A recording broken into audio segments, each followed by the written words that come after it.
Guess what? This is Law & Order SVU Season 4, Episode 6, Angels. We open up and we're at JFK, loading a whole bunch of grumpy passengers on some buses. Bus drivers opening up the storage compartment things. Boom. There's a little boy. Call 911! And then we jump ahead and there's ambulances and Stabler's there. He's meeting Detective Katie Moore, who's with Queens SVU. We got a kid in a luggage department. Dead kid now. Oh, that sucks. Omnipresent Emmy Warner is already there, of course. This looks like carbon monoxide. Probably because he was riding under a fucking bus. There's fluids in his underwear and he's just covered in bruises. Stabler's like, you invited me out here to Queens for what? I've been waiting for you to ask me that for the last 8 months. Is this because we stuck you with that dead hooker? Jesus, Elliot. Katie says, look, this bus came straight from Manhattan. No stops, no pickups. Poor baby was assaulted on your turf. When we come back from the intro, we're still in the bus parking lot. Round cherry tomato of a man is telling Benson and Stabler the bus schedule.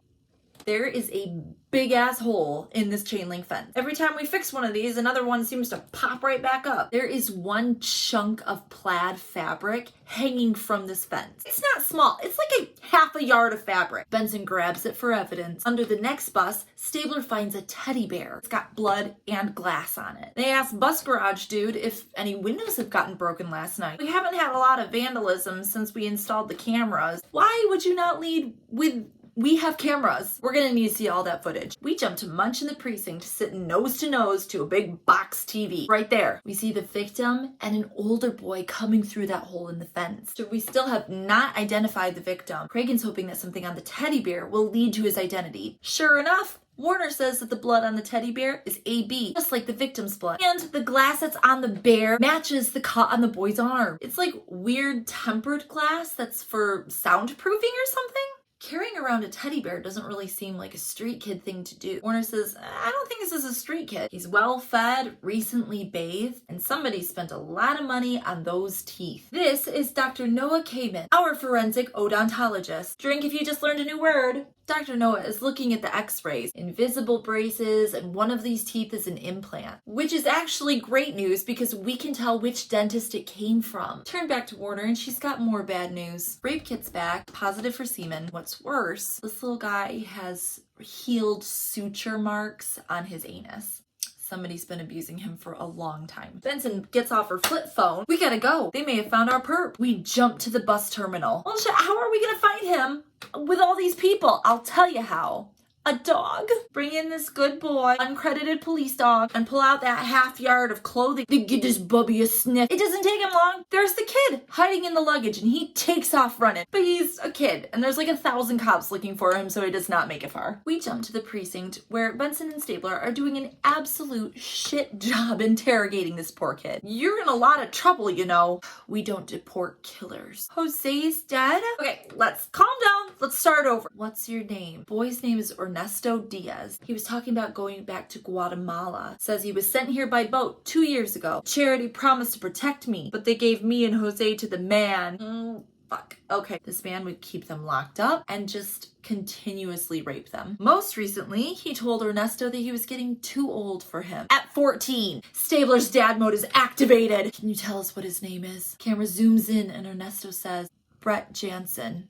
He made us call him Dad. Okay, so the National Center for Missing and Exploited Children has nothing on these two. And INS has zero record of their visas. What about Jansen? Surprise! He's a rich white guy. This sick fuck's apartment has like literally 9 deadbolts on the outside. Soundproof. The glass is tempered, and they find a busted window by the fire escape. They've been there for like 5 minutes, and there's a whole team, and suddenly somebody says, we think we found your perp. Where? In bed. How did it take him that long to find him? I don't know. There's Jansen's body. Benson says, someone slit his throat. Stabler says, and sliced off the family jewels. It's only ever the evil guys who lose their junk. So we're back at the precinct, and the question that we're kind of bumping around is, did Ernesto kill this motherfucker? Dr. Huang says it's possible. Jansen used his genitals as a weapon against the boy. Cutting them off would be an ultimate protection. Benson and Stabler get really defensive for Ernesto. That scene was a bloodbath and he didn't have anything on him. I said it was possible, not that I want him to be guilty. Okay.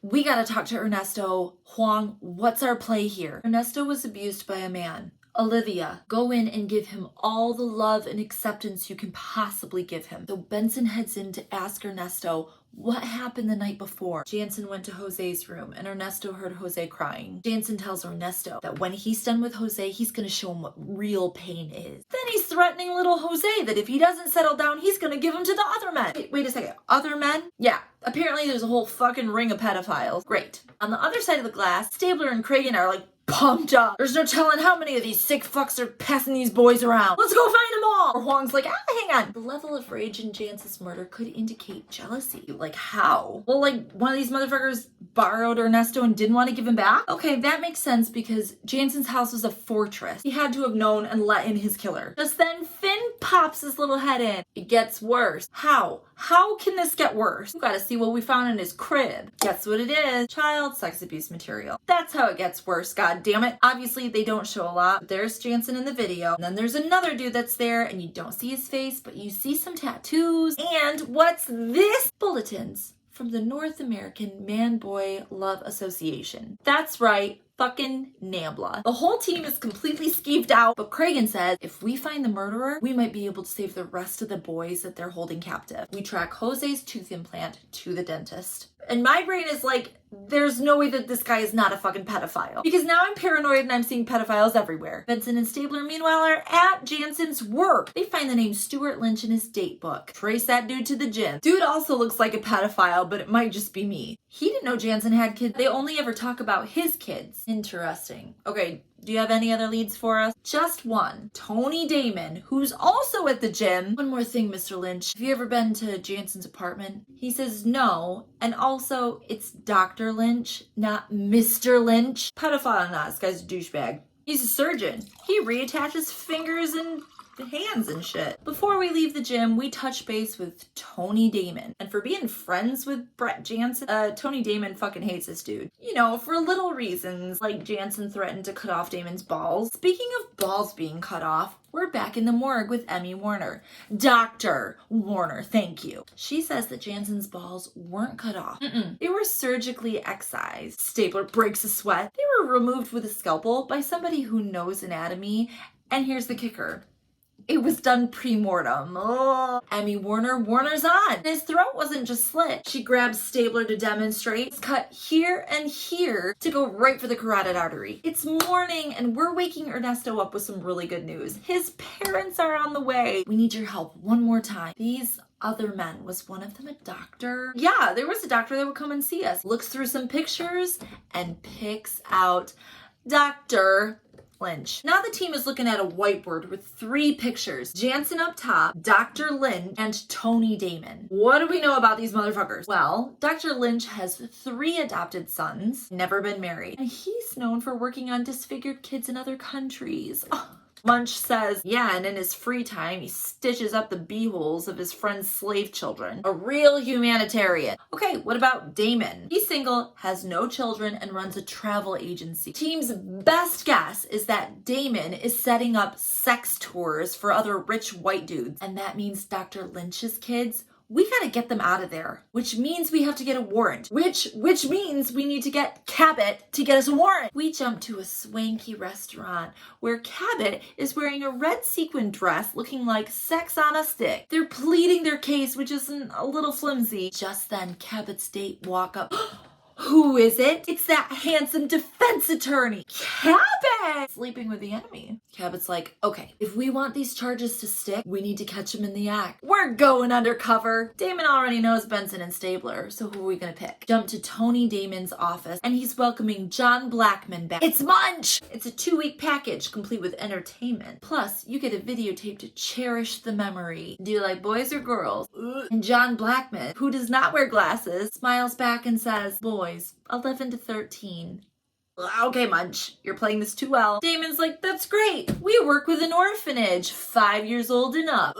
You want to book it under your name or a different name? Sure, you can use the name John Munch. Detective! Obviously he's under arrest and he's hollering entrapment. We jump to an interrogation room and Damon's sitting there cocky as shit. He knows everything. Stabler's just casually rolling up his sleeves and tucking in his tie. How many boys do you guys pass around? Yeah, I don't know what you're talking about. Before he can finish his sentence, he picks him up and slams him into the screen. You think I'm just a dumb cop? Munch is like, Elliot, take it easy. He sets Damon back down a couple seconds later and he is shook. Make me a deal. I'll serve you Lynch on a silver platter. Cabot's watching on the other side of the glass. There's no way I'm getting this fuckhead immunity. Cragen's like, well, maybe we can catch Lynch on our own. Remember that keepsake videotape that they get? And sure enough, they find out it has just that day been delivered to Lynch. So we knock on Lynch's door. 3 little Hispanic boys come forward. Olivia Benson, who knows Spanish, is like, ¿Cómo te llamas? Me llamo Juan. Papa es en la studio. His name is Juan. His dad is in the studio. Let's go. The music swells and we literally catch this motherfucker just starting his keepsake video. I'm not saying anything without a lawyer. Pop that VHS out and we don't need you to say anything. It's probably proof enough, huh? So now we've got Lynch and he's sitting next to his lawyer. Obviously he's not gonna go scot-free. So to make a deal, he's willing to give up every other sick pedophile motherfucker he knows. But then claims that he did not kill Jansen and shit. His alibi checks out. Okay, we'll deal with that in a second. With all of these names that Lynch gave up, we've got some pedophiles to round up. 17 so far. And Finn is yelling at them from the other side of the precinct. We're gonna strip you down, see which one of you motherfuckers has tattoos, find out who's the movie star. They have saved 14 kids so far. The medical report on Lynch's kids, yeah, they've been sexually abused, but otherwise they're in perfect health. Up to date on their shots, perfect vision, perfect teeth.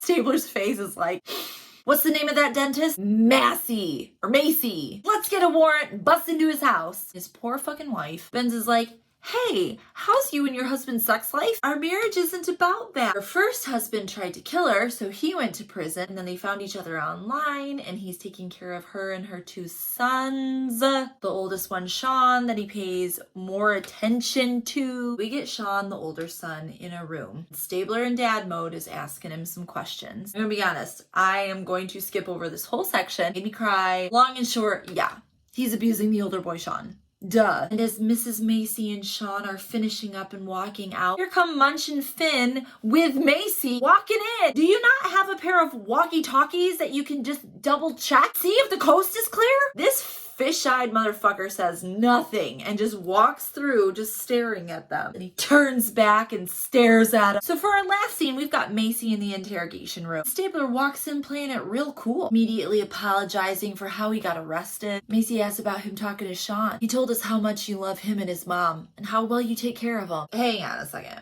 What's going on here? Just then Benson bursts into the room. Elliot, we've got to move on this. You do what you're gonna do. I don't care. Fine. We'll do it your way. And then she leaves. Not great acting. Something's definitely up.